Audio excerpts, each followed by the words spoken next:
Luz Molina Lopez, Chair of the California Board of Accountancy Legislative Committee. I'd like to call our meeting to order. Let's start by taking roll call. Alicia? Alicia Burhow. Nancy Corrigan. Luz Molina Lopez. Carrie Ann Farrell Hines. Okay, with that we have a quorum.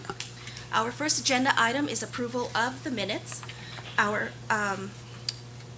These are the minutes from the January 17th, 2019 meeting, the Legislative Committee meeting. Do I have a motion to approve the minutes? Move to approve. Second. Thank you. Any public comments? Can we have a roll call? Okay, Alicia Burhow, Yes. Nancy Corrigan, Yes. Carrie Ann Farrell Hines. Yes. And Luz Molina Lopez. Yes. Item number 2 is our California Board of Accountancy 2019 Legislative Tracking Chart. This is a written report provided in our reading materials. Are there any comments from our members?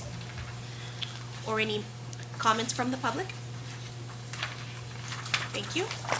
Moving on, we do have we are going to scramble the agenda just a little bit. We're going to move on to our Legislative Committee item 5M. This is a conversation we're going to have about the Senate Bill 601. Calling in from the office of Senator Morrell is the author of the bill, Tess Schirkenbach.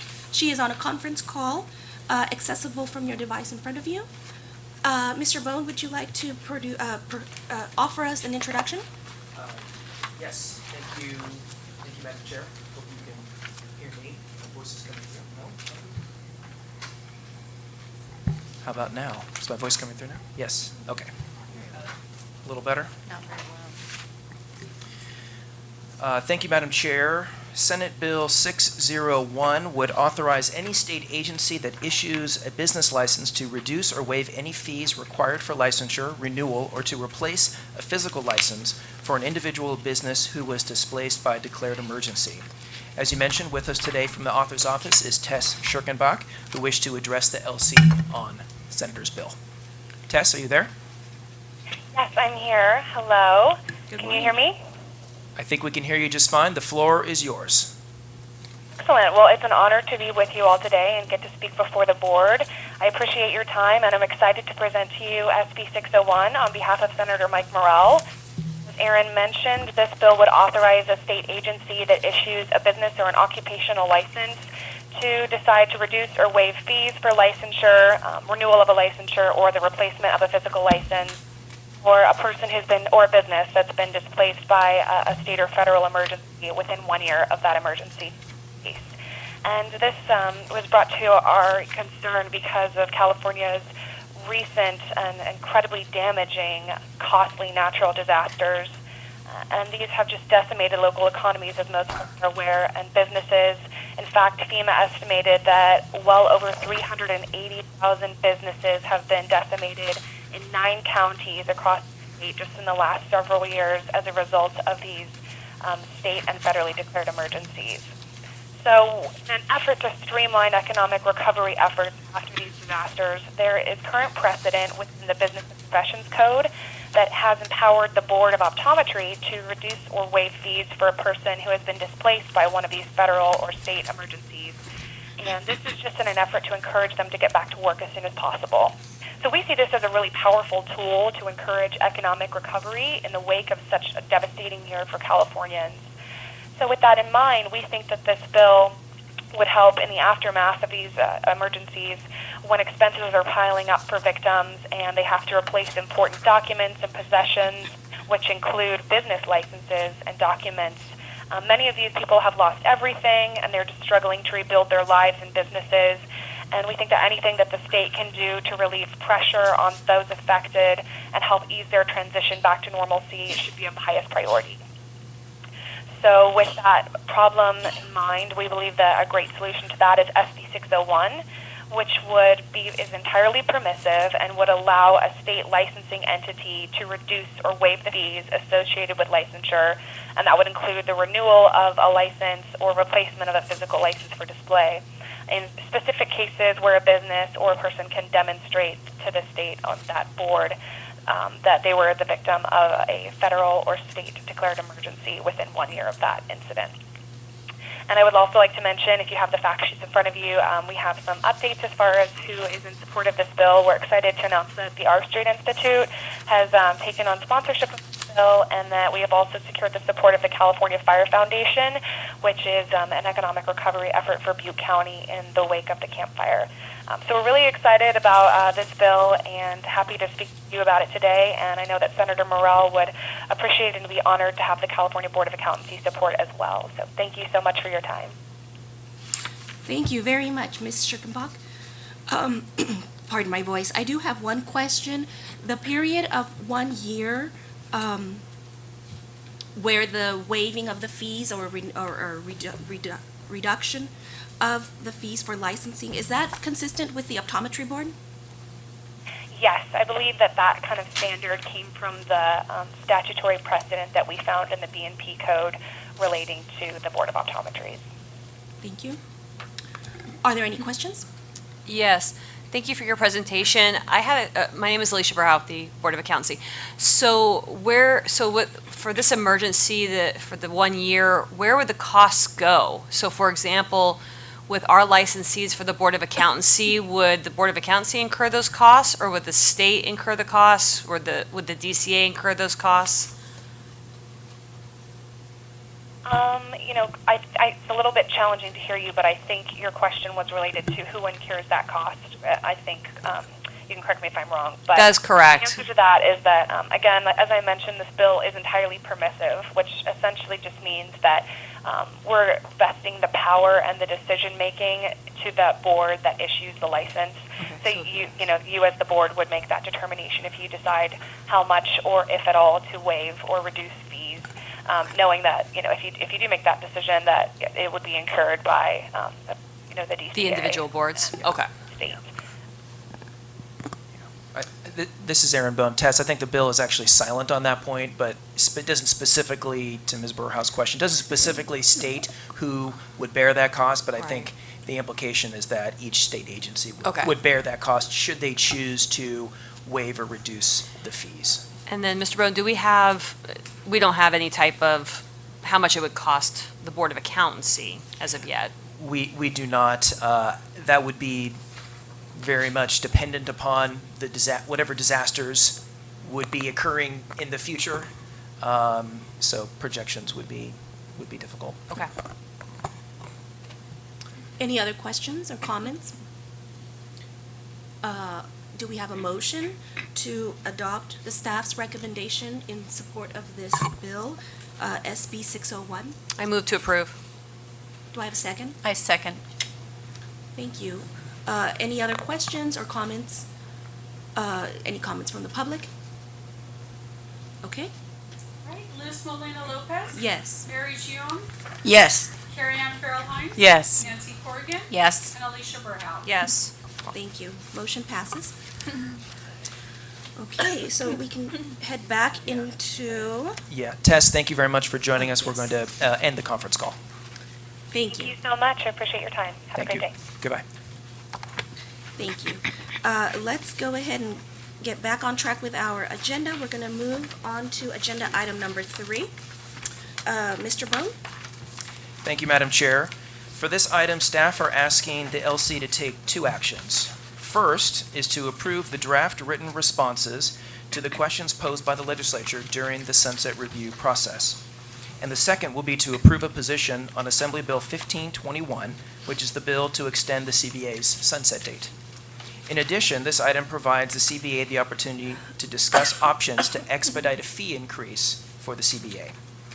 Regarding our sunset questions, Madam Chair, Attachment 1 is the Senate and Assembly Business and Professions Committee's background paper for our sunset hearing, which was held on February 26th. The last several pages of that report discusses 8 issues and includes clarifying questions that the CBA is asked by the committees to respond to. Revised Attachment 2 for this item, which was provided in the second mail out to the members, provides the staff proposed responses to those questions. There are two items in that draft response that I would like to point out. For issue number 1, in paragraph 4, it discusses the CBA's possible new fee structure, which will be discussed later today during the Secretary Treasurer's report in the full CBA meeting. As the CBA's fees will be discussed later today in the meeting, it may be appropriate for the LC in a motion to recommend the CBA approve the proposed responses, yet delegate authority to the President and Executive Officer to update those responses as needed, depending upon whatever direction is provided later today by the CBA. Then, under issue number 2, again in revised attachment 2, I wish to point out here that the legislature is asking the board to comment about the board's requested changes regarding Assembly Bill 2138. That bill, which was signed into law last year, recast the way that DCA boards consider applications for licensure who have a history of criminal activity or unprofessional conduct. In that proposed response, staff agree with the legislature's recommendation to not return to a substantial relationship standard for certain financial crimes. That would, in essence, withdraw the CBA's request to remove the term directly and adversely related. With that, Madam Chair, I'm happy to pause and allow the CBA to discuss and vote on the content in revised attachment 2. Thank you. Do we have any questions about issue number 1 or issue number 2 thus far? So I just want a little clarity. So so I'm a little confused as to what Assemblymember Chu, why was he objecting to the directly and adversely related comment? I'm a little confused by that. In conversations with his staff, that was something that Mr. Chu felt strongly about, that was an important provision of AB 2138 that would, I think in their words, would more closely tie any potential criminal history violation that an applicant had. It would tie that more closely to the duties, responsibilities, practice of public accountancy. All So right. that term, directly and adversely related, was very important to Mr. Got Chu. it. Okay, thank you. You're welcome. Yes. So I have a question in attachment 1, and I'm on page 13 under the staff analysis. And it's referring in the 4th paragraph regarding, considering the ongoing workload and ever-increasing workload, and securing permanent staff, and funding to eliminate the use of temporary help. Are we hurting ourselves by saying eliminate versus like controlled reduction as far as being able to meet staffing needs? So one of the compromises or commitments that was made to garner support for our permanent staffing augmentation was the elimination of temporary staff. And then going forward in the future, should at some future date there be a need to add additional temporary staff, then we could do that with appropriate justification. The situation we're in now is that absent permanent staff, we've been utilizing temporary staff to do permanent work. And really the expectation is that temporary staff be used only when it's a temporary workload. Absolutely. So to meet crunches of just sort of very tentative needs, but thereby being able to with permanent personnel and overtime incurred by permanent personnel to meet the needs. Thank you. Are there any other questions? I did have one question, going back to issue number 1. We are discussing this reversal back to substantially related. This is based on Assembly Bill 2138, which has already been passed. This is already law. Correct. And it relates to the bill that we are currently assessing, AB 1521, because of the sunset review. Is that the only correlation? Yes, in addition, the board, when the board approved its sunset report in November of last year, we made a number of requests to use the sunset review process to further some policy changes. And so AB 2138, AB 1521 is going to be the vehicle that the legislature would use to not only do our sunset extension, but anything else that the board and the legislature wishes to do And so the requests related to 2138, that's why they are going into AB 1521. Okay, I hope I said that clearly. I think, yes. Okay, thank you. Okay, So I have one more, I'm sorry. So on revised attachment 2, page 7, it's that very last page with just the one sentence there. It indicates the CBA has not had any discussions about whether the Dynamex decision may impact the practice of public accountancy. I mean, I'm sorry, Ms. Cole, I think we're going to get to that. is one that in- next? Am I it's- out of order? Okay, Yeah. I'm sorry. So Thank we're- you. Right Thank now, you. we're on issue 1 and 2. Thank you, thank you. If there's no further questions about 1 or 2, we can continue. I had no other prepared comments about the rest of the proposed responses, Madam Chair, so I'm happy to field questions in any order the LC may wish. Okay, thank you. I'm sorry, Ms. Corrigan, we can go ahead and jump back to issue number 8. Yeah, and I apologize for that. So, I mean, my question is, we're saying we haven't had any discussions about the impact. Should we have? I mean, were we expected to have had? I'm just saying, I'm just asking whether, is that a complete and thorough and appropriate response?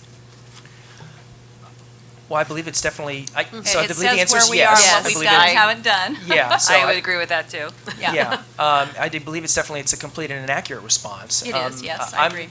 It's, in my discussions with the legislative staff, they've not expressed to us, well, goodness, you should have had this conversation by now. There's nothing to that regard. So the Dynamex decision is a very broad-reaching decision, and the legislature, it's going to be one of the more prominent kind of policy discussions that the legislature is going to be having this year. And so I understand this is a standard question that they are asking of every board and bureau that's going through sunset review.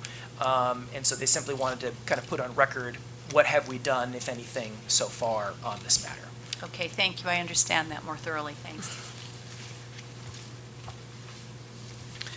Okay, any other questions about the issues related to the Sunset Review 1521? So I would suggest, Madam Chair, if it's convenient for the LC to kind of take it in 2 steps to make a motion to approve the proposed responses in revised attachment 2, and then following that, then we can move to a position on Assembly Bill 1521. Okay, thank you. Can I have a motion per staff's recommendation? I'll move to, sorry, it's still early. I move to have the CBA review and approve the draft responses for attachment 2. Thank you. I'll second the motion. Any questions from the public? Okay. Alicia Burhow, Yes. Nancy Corrigan, Yes. Carrie Ann Farrell Hines. Yes. Mary Jion, Yes. Luz Molina Lopez. Yes. Thank you. And so, Mr. Bone? Thank you. So now moving on to the analysis of Assembly Bill 1521, which is revised attachment 4, which should be in the members' hand carry items. I'll pause a moment to. Yeah.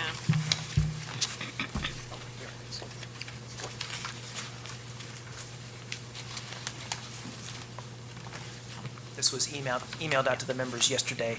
We appreciate your patience as we very recently received language from the Hot off legislature. the press. Okay, thank you. Is attachment 5? It's attachment 4? Yeah. It was in the hand carry. Revised attachment 4. Yeah. I'm allowed to 5.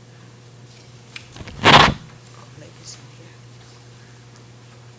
Attachment 5, you want to hold on to that as well. This is a very hefty item. Yeah. Yeah. Appreciate the members' patience. Thank you. Are we all there? Yes. Please continue, Mr. Bone. Thank you. The bill has yet to actually be amended, Madam Chair. So today, the Legislative Committee is being asked to take a position on the bill based upon how the legislature proposes to amend it. As noted in the analysis, staff expect to meet with legislative staff early in April to discuss the CBA's requests related to its fees. Therefore, Madam Chair, staff recommend a support position on Assembly Bill 1521 as proposed to be amended. But I thought it might be helpful if I just review very quickly what those proposed amendments would be. The bill as it stands right now in print, which is attachment, I believe, 1, is just a simple extension of the sunset dates for the board, which is a good thing. We want, that's what we want. The proposed amendments, which are in attachment 5, would do the following, have the following effects. It would allow the CBA to do its electronic distribution of the update newsletter. It would require all licensees and applicants to provide an email address to the CBA. It would allow the CBA to deny an application for licensure if that person was disciplined by the federal government, the PCAOB, or another country for any act substantially related to the functions, qualifications, and duties of a CPA. And it also would make a non-substantive amendment, an omnibus proposal that the board heard and approved at a prior meeting. What the bill does not include is the CBA's request related to its fees. Previously, we had asked the legislature to increase the statutory maximum from $250 to $500 for our initial licensure and our renewal fees. That proposal is not yet proposed to be amended to the bill. As I mentioned before, staff will be having a conversation with the committee staff, that is. We expect in early April, and we will have further discussions with them surrounding the board's fee structure and reserve fund and that sort of thing. And so the board's discussion later on in the day on those topics will be very informative as we go into those discussions with committee staff. So we would make that request. The Board of Accountancy would make that request to potentially raise the fee, or make that amendment request. Is that correct? Well, the board has already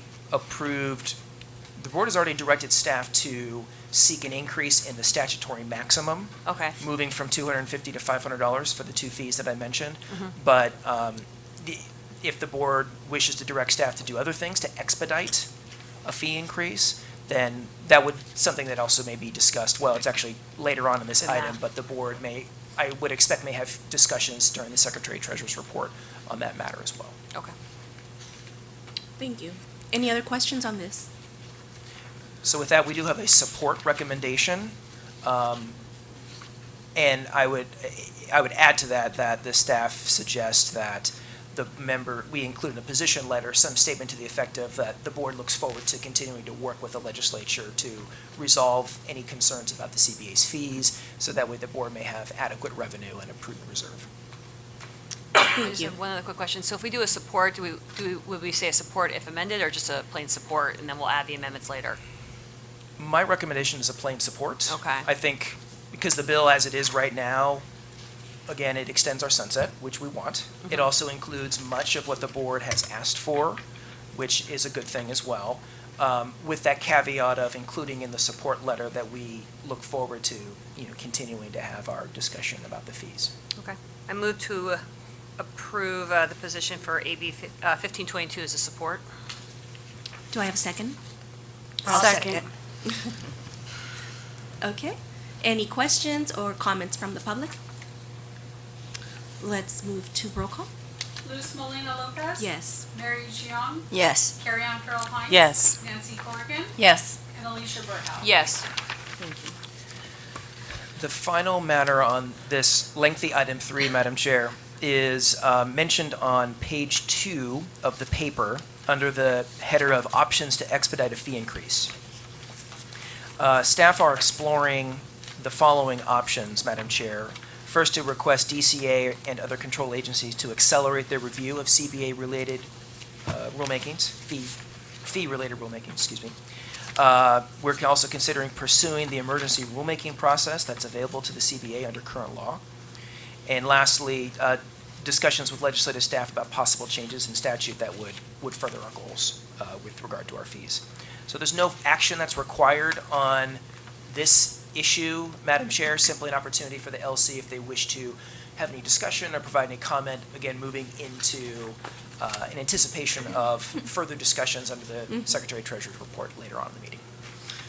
So our discussion later this afternoon with the full board, it would also include this discussion about expediting. I believe that's Ms. Pierce has some comments about that. Yes, during the Secretary Treasurer report, we will provide information regarding support that we've received through the current administration to expedite the process to get a fee increase in place. Okay. I would look forward to that discussion. I think that would be an appropriate time to go over this item. Any other questions or comments? Okay. Does that settle everything for item 3? Yes. All Yes, right. ma'am. Good job, everyone. Moving on. Let's see. Item number 4 is an update, discussion, and possible action on legislation on which the CBA has taken a position. Mr. Bone, please begin with item A. Thank you, Madam Chair. So this item and the next item, SB 53, are, as you mentioned, bills that the CBA has already taken a position on. The first item, which is 4A, Senate Bill 51, this bill would establish cannabis limited charter banks and cannabis limited charter credit unions to provide limited banking services to the cannabis industry. Staff recommend the CBA maintain its watch position on this bill. The bill has not been amended since the CBA took its position during the January 2019 meeting. No action is required on this, Madam Chair, if the LC wishes to maintain the current position. Quick question, have they asked us to take a position? Have they requested that, or? I don't recall pressure. per se. Thank you. I don't. I'm sure they would, like as any I'm sure they legislator would. would I'm sure. appreciate a support position, Yeah. like we heard from Senator Morell's office.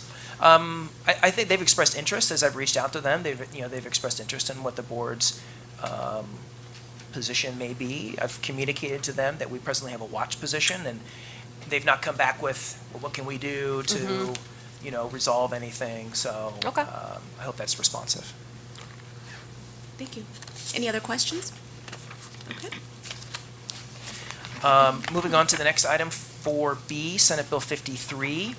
This bill amends the Bagley-Keene Open Meeting Act so that 2-member advisory committees are considered to be a state body, therefore requiring them to comply with the various provisions of the Open Meeting Act.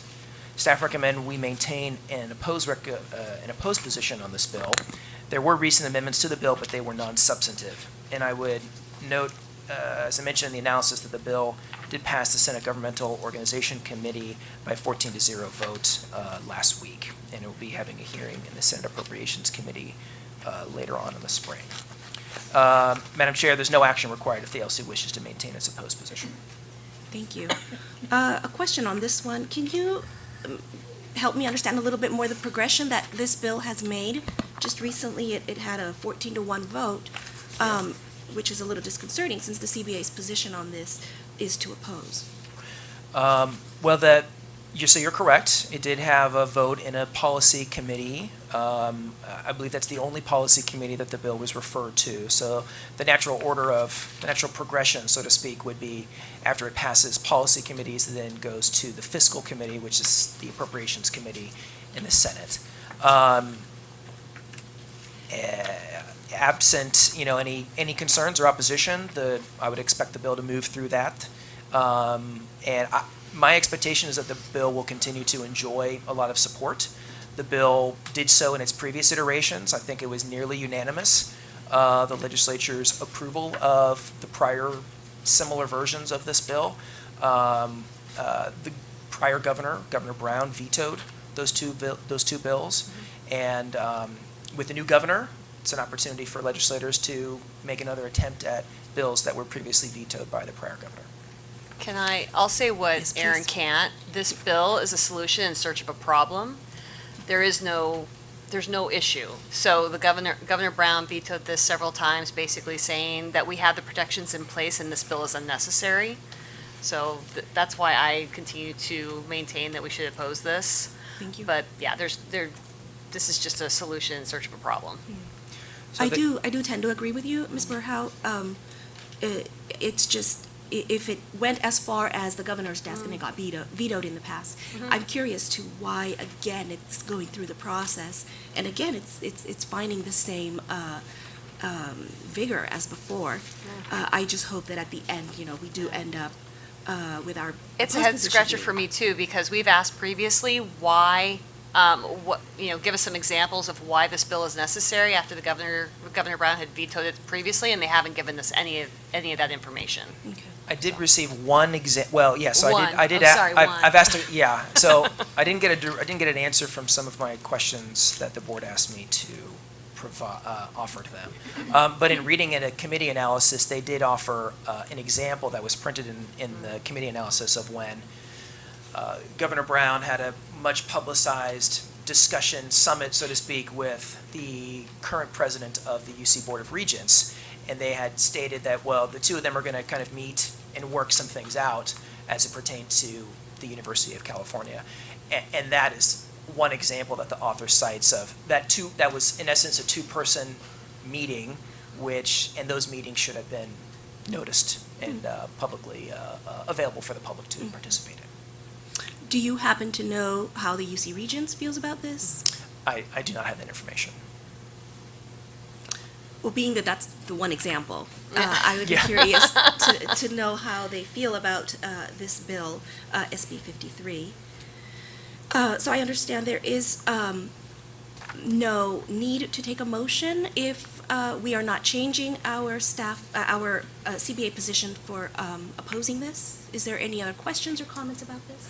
Would it be helpful for the CBA to be prepared to testify at a hearing, to request to testify at any hearings, to state what our position would be about this, considering it is coming up again so quickly?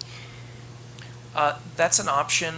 That's definitely an option for the board. The bills of this type are a bit of a challenge in that transparency is very popular, and so it's somewhat of a subtle argument that we would be making in a public meeting before the legislature as to why we think the current status of open meeting laws are sufficient. Then, are there other strategies potentially for us to address this, like identifying legislators who we might, consult with regarding the CBA's position, and, why, making sure that it's clear why we're opposed to it, so that it doesn't come across as us attempting to, allow our board to operate, in an opaque nature, but rather us being supportive of the transparency goal, particularly given our mission of protecting the public, but that there are concerns and being able to articulate those concerns. Maybe that's a strategy, alternative strategy I for think- addressing this. I'm sorry, I didn't mean to speak over you. So yes, that is definitely a strategy. I think the one that we are planning to pursue, and council and I have had some discussion about this, is proposing some amendments to them, and they've expressed openness and willingness to do so. So I do want to make sure that we're very fair and that they have stated their willingness to consider amendments, and in particular in the realm of one of the tangential issues that the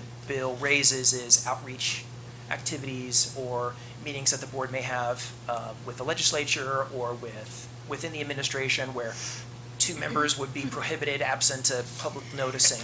So those kinds of, those are also impacts that the bill would have, and they've expressed to me verbally, Aaron, that's not our intent. So, so crafting some language, Ms. Hines, was something that we are working toward. All right, thank you. You're welcome. Okay. Any more questions or comments? Any comments from the public? Okay, we can move on. Thank you. We're on now to item 5A, Thank you. which are positions on bills that the CBA has not seen yet. Staff have been very busy, as you can see, Madam Chair, very lengthy agenda. We had the bill introduction deadline almost a month ago. Pardon me, and so our fingers have been working very quickly on the keyboards to provide you analyses. Thank you. The first bill, Madam Chair, is AB 193, which requires the Department of Consumer Affairs, or DCA, to conduct a comprehensive review of all licensing requirements for each profession regulated within DCA and identify any unnecessary licensing requirements. The bill also eliminates certain licensing requirements related to the practice of barbering, cosmetology, and custom upholstery. This bill requires DCA to pursue available federal funding to support the report-related costs of the bill and requires this report to be provided no later than January 1 of 2033.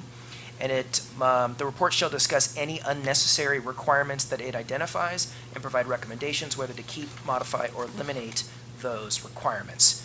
Madam Chair, staff recommend a watch position, and at this time I'll turn it back to you for discussion or comment. Thank you. Ultimately, I think the aim would be to limit barriers to licensure.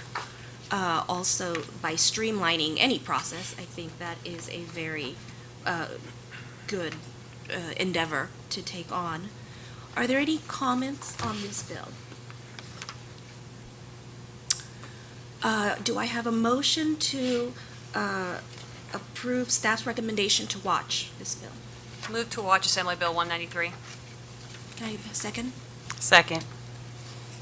Any more discussion? Any comments from the public? Okay. Alicia Verhow, Yes. Nancy Corrigan, Yes. Carrie Ann Farrell Hines. Yes. Mary Jiang, Yes. and Luz Molina Lopez. Yes. Mr. Bone? The next item is Assembly Bill 312, which is 4B. That requires each state agency to review its regulations and identify any that are duplicative, overlapping, or out of date. It also requires those regulations to be appropriately revised by January 1, 2022. The bill imposes various reporting-related requirements as well. The CBA's costs to implement this requirement, or to implement this bill, Madam Chair, are unknown at this time. Staff recommend a watch position, and I will turn it back to you for comment or discussion. Thank you. Is this, so the bulk of the work for this, would it fall to DCA or specifically to the CBA? Each state agency that has rulemaking authority. Okay.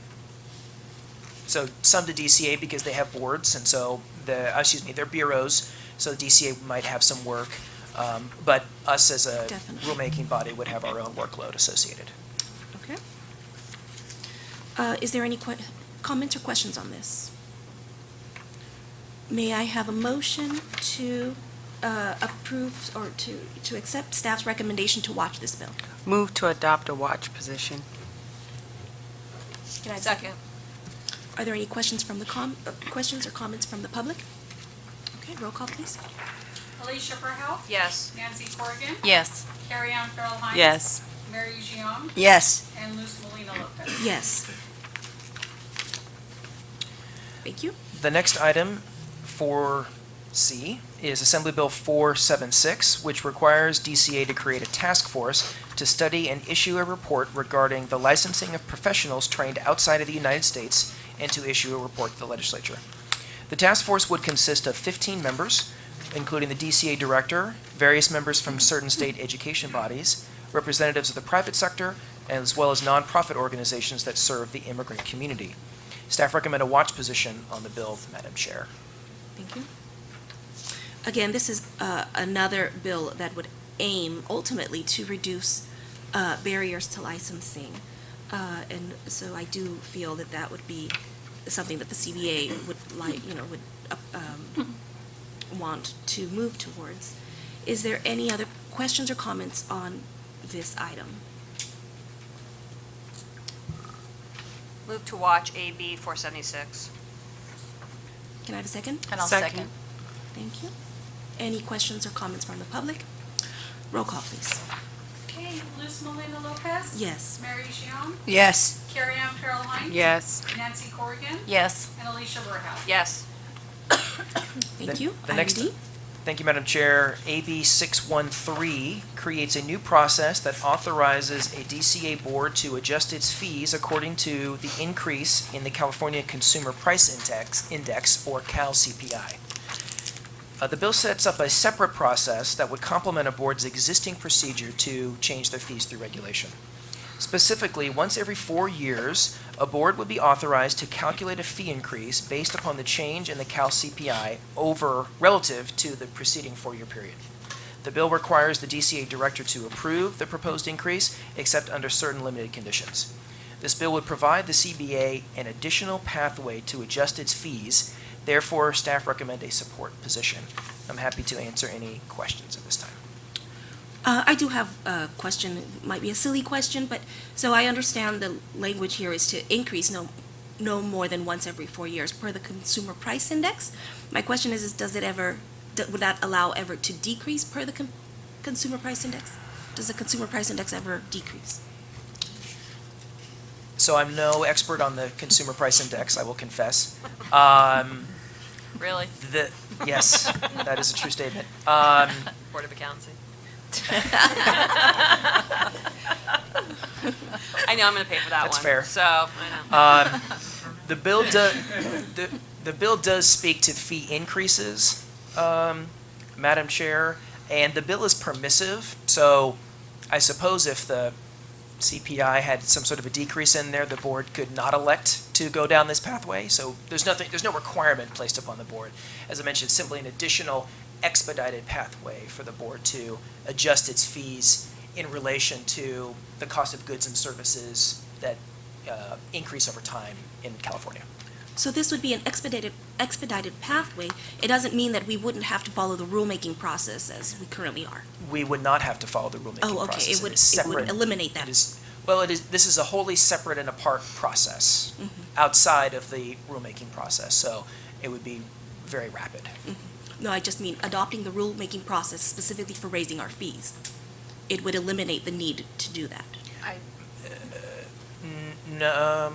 No, what this would, so the current process that we follow to adopt regulations to change our fees, that remains. Mhm.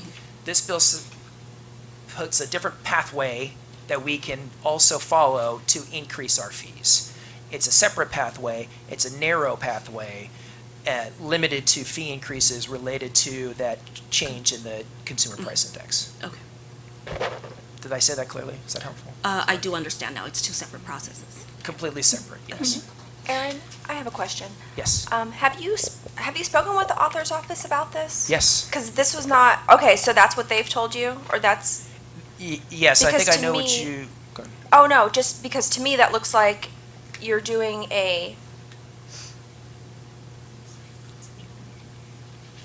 right, so this would be a statutory increase? Could you clarify what you mean by a statutory increase? The 4% increase every year, is that instead of, so to go over the statutory max? So say the fee, stays as it is at $250 for licensing. So if you raise it every 4 years, does the statutory max, is there any adjustment that needs to be made, or? That's a very good question. I think the bill is silent on that matter, so that's that's a good item to clarify with them. Another matter that I've been trying to get clarification on is the timing. That is, okay, the board approves this increase, the DCA director approves it, then when does it take effect? So the timing of when the fee increase would take effect is also, the bill is silent on that as well. But you ask a good question I think that- about the I think that- statutory. I think that the timing thing could probably be included in whatever the director approves, as long as it's justified. I mean, it would probably look although it is exempt from the APA rulemaking process, I'm sure that the director will probably appreciate something that looks similar to that, justifying, hey, we need 4% more and this is why. My concern was just, what is it, does the statute, when they update the BMP code every year, does that 4% increase, if the board decided to do it, does that automatically become part of the BMP code? Is that your new, I don't know. Yeah. That part I feel is unclear to me, and as somebody who would have to advise on the law, I feel like that would be helpful to know. I will seek clarification on that point. Thank you. Any more comments or questions on this item? May I have a motion to adopt staff's recommendation to support AB 613? Move to support support the bill as recommended by staff. Second. Are there any questions or comments from the public? Okay, let's move to roll call. Alicia Verhow. Yes. Nancy Corrigan. Yes. Carrie Ann Farrell Hines. Yes. Mary Jiang. Yes. And Luz Molina Lopez. Yes. The next item, Madam Chair, no analysis was provided for item E, which is Assembly Bill 768. The author's office informed me that they've decided to not move forward with this bill. Okay. So of course, we'll continue to monitor it for any amendments that pertain to the CBA, but there's no action required on this. Thank you. The next item F is Assembly Bill 802. That bill requires state agencies to submit reports to the legislature electronically rather than by paper. It also requires state agencies to post to their website any underlying data used to create those reports. The bill may provide minor cost savings related to print and delivery costs, but lead to an increase in staff workload to comply with the data publishing requirements. Madam Chair, staff recommend a watch position, and I'm happy to turn it back to you for questions or comments. Thank you. Any questions or comments on AB 802? Move to watch AB 802. Second. Again, in the spirit of transparency and streamlining processes, I think this is a good bill to keep an eye on. Are there any questions or comments from the public? Let's go to roll call.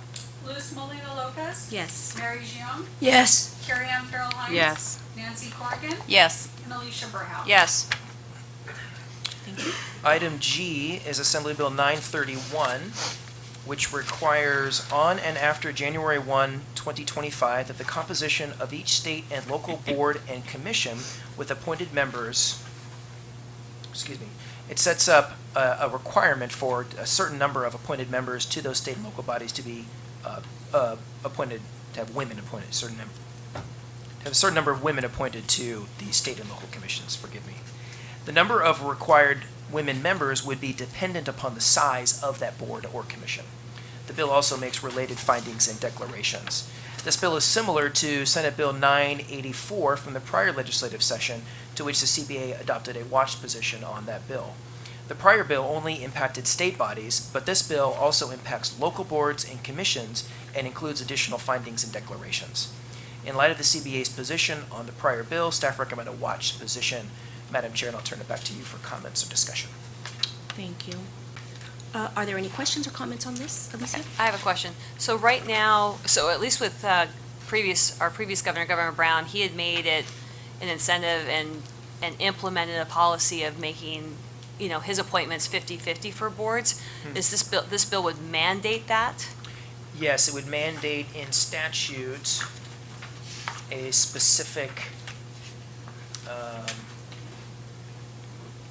criteria, ratio. So it states if the number of board members or commissioners on that body is 5 or more, then it shall have a minimum of 50% women board members. If the number of members of that board or commission is 4 or fewer, then the minimum number of women shall be 1. And so what happens if we don't have, for this board, for example, if we don't have enough women applying for positions on this board, does that vacancy just stay where it's at? Or will there be a provision that we could put another person in that position? I believe the language of the bill is silent on that point. Do we know how far the previous bill, AB 931, went in the legislative last year? I believe it failed in the Assembly Appropriations Committee. I can look that up in a moment.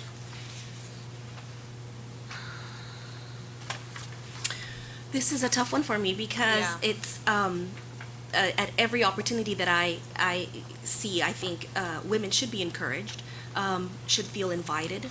I feel that this type of legislation would accomplish that, would certainly push women to maybe be more proactive as far as searching out these positions. So staff recommends that we adopt a watch position. I wonder whether we may want to go ahead and support this bill. Is there any discussion about that? Does anybody have an opinion? I would go in the opposite direction. I don't like mandates. I'm someone who I want to see I want people on this board. Granted, I want more women. I want as many women as we can getting on these boards and commissions, but at the same time, as someone who is a public member and wants to protect the public, I also want to make sure that we have people on this board that are going to protect the public, and then ensure that our CPAs have what they need to succeed and do good for the state. So for me, it's the opposite. I don't want a mandate. I like what Governor Brown had put forward in making his directive, hey, I want 50% women, and searching and finding those women that are qualified that can go on here just as any other man or anybody else. So I'll go with a watch position for right now, but I would probably be more inclined to vote against those. Thank you. I do agree with you. I can't wait to get to a point where it doesn't matter. Exactly. It's Exactly. fair enough across the board. It does not matter Right. whether you're male or female serving on a board. Okay, so then yes. The issue of what happens if a board or commission does not have 50%, the fact that it's silent as Yeah. to what the penalty would be, or, what the effect and impact would be if a board or commission were not 50%, I think is an important point. So if we were to even adopt a watch position, I think it would be helpful for us to communicate to the author of the bill that one of the concerns, in addition to expressing a concern about the mandate, but expressing a concern about what would be the effect if a board or commission did not reach that 50% mandated number. Would the board or commission have to cease its operation? Would there be accommodations, made for, it to continue operating until it Right. met that goal? Would there be a timelines? I think there's some details that would be important for, our agency or any agency to take a position on it.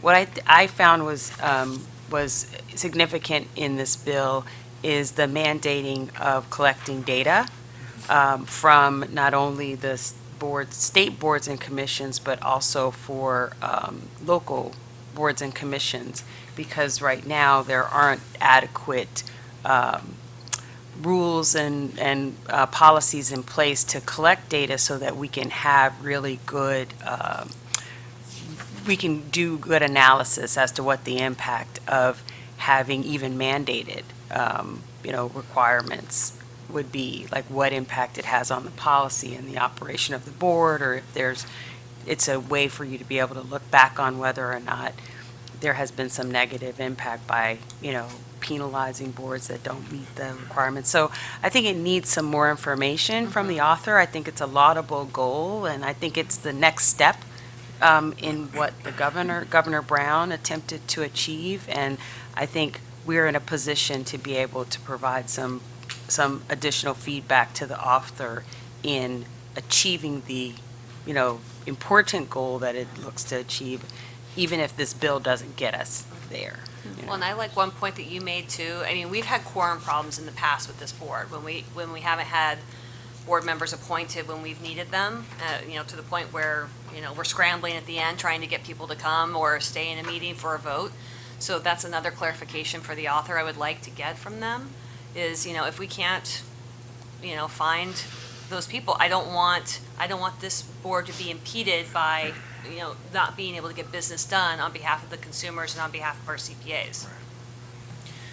So further clouding the kind of where the rubber meets the road with this is this bill adds a code section, but there's another code section right next to it in the government code that states that it's the intent of the legislature that formulas or specific ratios, not be used when determining. So there's an inconsistency. So, I have a question too.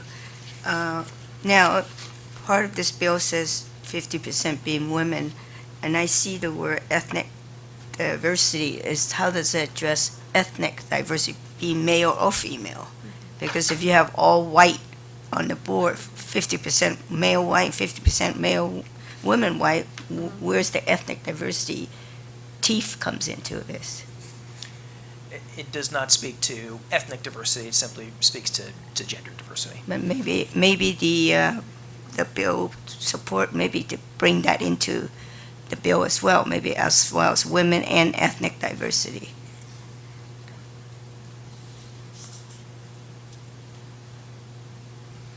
Okay, do we have any other questions or comments on this? So staff recommends we adopt a watch position. Do we want to move forward with a motion? I'll make a motion to do a watch position on with some of our suggested comment posted. I Do I have a- second. Thank you. Are there any questions or comments from the public? Let's move to roll call. Alicia Verhel. Yes. Nancy Corrigan. Yes. Carrie Ann Farrell Hines. Yes. Mary Jiang. Yes. And Luz Molina Lopez. Yes. Thank you.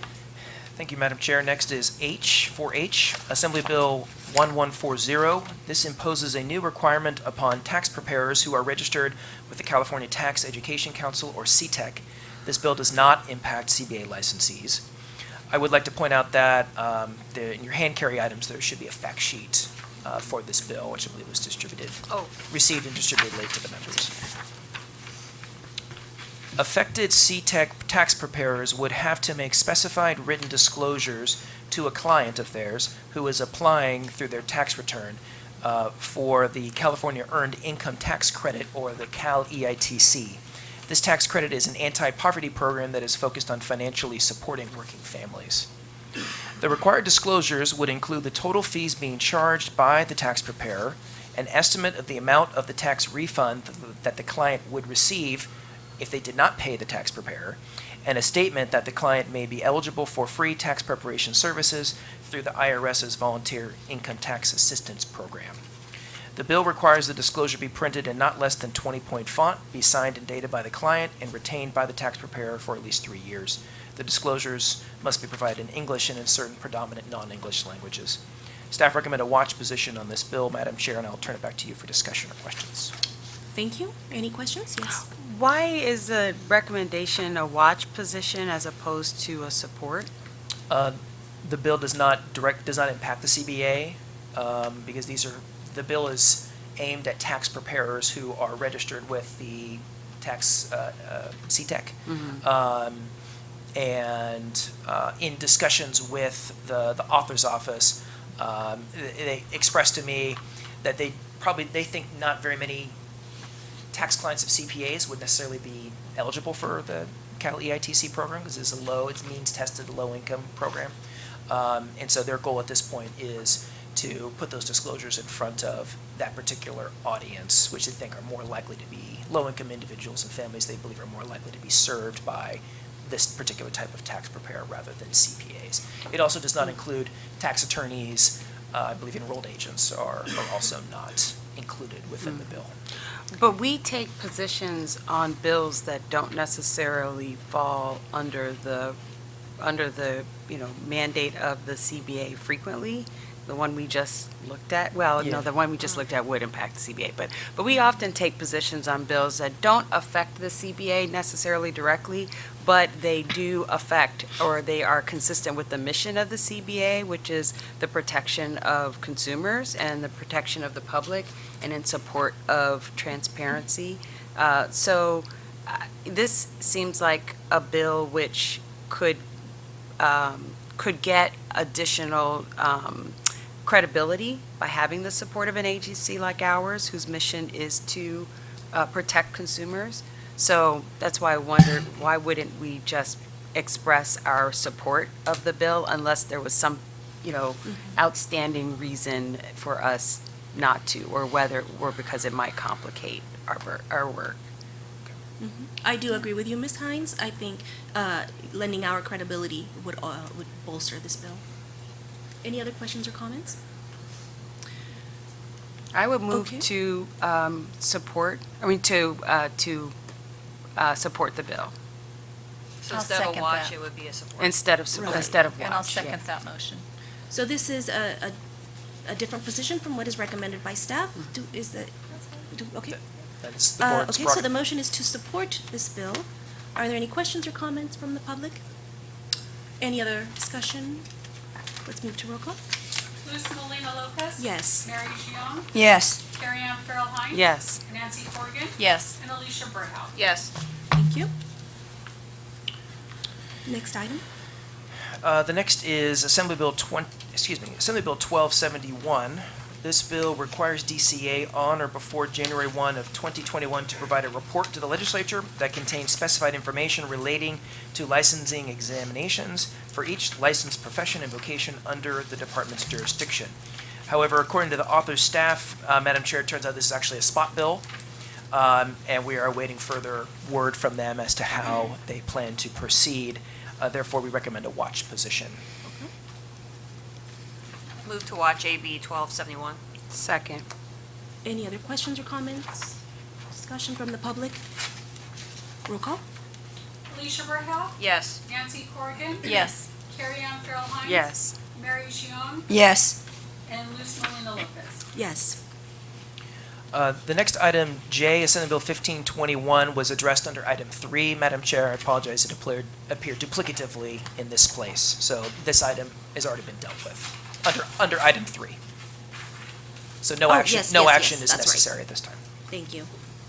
Okay. The next, item K, Assembly Bill 1525. This bill states that a CPA or accounting firm, quote, "does not commit a crime under California law solely for providing professional accounting services," unquote, to persons licensed to engage in commercial cannabis activity. Further, the bill states that authorized persons or businesses do not commit a crime under California law if they receive deposits, provide specified transportation or financial services to persons engaged in commercial cannabis activity. The bill also requires cannabis businesses to share specified data with financial institutions. Madam Chair, there is no staff recommendation on this bill. We'll turn it back to you for questions or discussion. Thank you. Any questions or comments? I had a question. Is this bill intended as an alternative method to aid the cannabis industry with banking needs beyond what we saw in an earlier bill for establishing financial institutions specific to the cannabis industry? I would say that's fair to say yes, the author's office is intending to facilitate those, the banking of the cannabis industry. In fact, even on their fact sheet, it has the title, Banking Cannabis Businesses. Thank you. And that, I'll just to read if I may, would create, in their view, a safe harbor under state law for financial institutions and accountants that provide services to the cannabis industry. Is there any other questions or comments on this? So staff does not have a recommendation, but I wonder whether we should maintain a watch position on this bill. Seems like we should. Okay, I make a motion to watch this bill, AB 1525. Can I get a second? A second.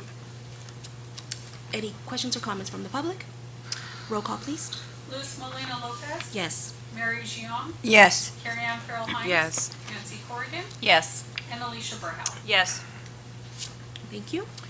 Moving on to Assembly Bill 1545. This bill requires state agencies to assist a small business in complying with the statutes and regulations administered by that agency, including any enforcement actions. It also requires agencies to create a policy that provides for the reduction of civil penalties for a small business based on specified mitigating factors. The bill allows an agency to comply with one of the requirements of the bill by designating a staff member as a small business advocate who would receive and respond to complaints received from small businesses. That advocate would provide advice and assistance to small businesses, report small business concerns to the agency head, and review and update relevant content on the agency's website. This bill has the same effect as a 2017 bill upon which the CBA adopted a watch position. The CBA's did a letter, in fact, on that bill. It's one of the attachments to this item. Therefore, in light of the watch position on the prior bill, staff recommend a watch position, and I'll turn it back to the chair. Thank you. I do appreciate that this bill helps small businesses. I'm curious, currently, would the CBA, or in light of this bill, would the CBA be burdened to establish which licensees are small businesses? That's a very good question, Madam Chair. One of the issues with the legislation is that the definition of small business is dependent upon information that the CBA does not possess. For example, on page 2 of the analysis, there's 4 bullets that speak to this criteria. The first, I'll just read them. The criteria are that they are independently owned and operated, that the firm is not dominant in its field of operation, that it possesses fewer than 100 employees, and that its average annual gross receipts are $10 million or less over the prior 3 years. That is data that the CBA does not possess. Were we to attempt to do so, we would have to do some rulemakings and forms, and there would be some effort that would be required in order for us to ramp up and collect that data, so that way then we could comply with the provisions of the bill. What about self-reporting? Like upon license renewal, is there a box or something where somebody may check, yes, I do consider myself a small business? That's not presently an option on our renewal forms. I don't know if council has some comments about the collecting of information that is not required by law. A reg would have to be done to collect that information because basically boards, any government entity has to have authority for information that it collects because, when you think about it, government agencies are not in the business of collecting information. We don't need just information just to have it. So in order to collect it, to add it to an application form or to ask for this information, a rulemaking would need to be done. if it's something other than what's already in this statute, if you wanted to have clarifying information other than what's already there, then that's what the rulemaking would need. Okay, any other questions or comments on this? So again, the staff recommendation is watch. Microphone. Oh, am I not on? No, I can't hear you. Well, the little light is green. Oh. Just speak loud. Okay. Well, so then, can I get a motion to adopt staff's recommendation to watch this bill? Move to watch AB 1545. And I second that. Any questions or comments from the public? Move to roll call? Alicia Burhow. Yes. Nancy Corrigan. Yes. Carrie Ann Farrell Hines. Yes. Mary Jion. Yes. And Luz Molina Lopez. Yes. The next item, Madam Chair, we already dealt with earlier in the day. It was Senate Bill 601 with the presentation we had from Senator Morell's office. Thank you, And Mr. Roan. You're welcome. And that concludes item 5. We made it. We made it, thank you. Item 6, Madam Chair, if I may, that is simply a list of bills that the CBA staff are monitoring. They include spot bills, certain bills related to the cannabis industry, bills that may ultimately affect the CBA at some point. So no action is required on this. Thank you. Any questions or comments? As to the lengthy list of bills that we just reviewed, will those be added to the legislative tracking chart? For the positions that the board approves of, for the bills that the board later on in the day approves a position on, be it watch, support, whatever, yes, that will go on the tracking sheet, which is item 2. Yes. Yes. Okay. Thank you. For the next meeting. Yeah. And the items on this list here, should they become relevant, then they would move up for the CBA to take a position on. Correct. Staff would draft an analysis and be presented at the next board meeting. Thank you. Okay, anything else on this item? Thank you. Agenda item 7 is for legislative items for future meetings. Do I have any questions or comments? Mr. Roy? Not for me. Okay, moving on to item 8, any public comments? Thank you. I think that concludes. No, there's one more item on our agenda. Agenda item 9, agenda items for our next meeting. Do any members wish to request any items be placed on the next legislative committee agenda meeting agenda? Seeing none, this meeting is adjourned. Thank you.